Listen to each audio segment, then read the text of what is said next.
So we're walking up on a pool that we're doing a complete leak detection. We're going to take you through this whole entire process from leak detection to repair. We notice that we have some structural cracks when we walk up on the pool. We're not going to stop there.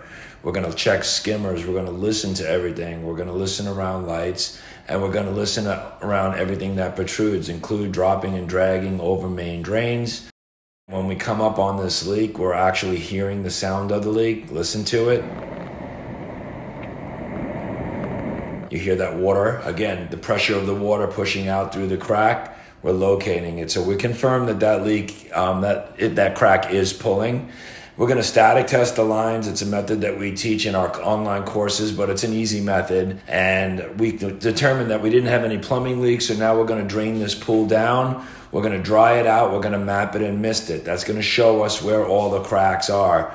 Once we see that on this pool, we cut wide. So we're cutting a wide section out, so when we plaster it, it's going to look good again.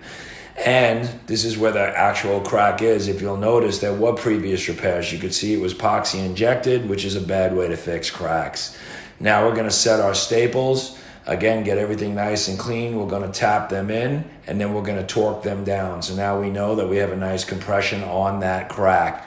Once we do that, we're going to cover up our staple windows with hydraulic cement. We're just using a spec mix, and we can add some calcium to it to set it up. Here's another process that we're using, something called membrane C, a waterproofing material. We're going to brush it all in. This way, if the crack's open again, it's not going to leak. Next thing we're going to do, we're going to come in with our plaster patch, and we wrap this one up. Learn more about LeakTronics equipment and training by visit LeakTronics.com, and always check out our YouTube channel.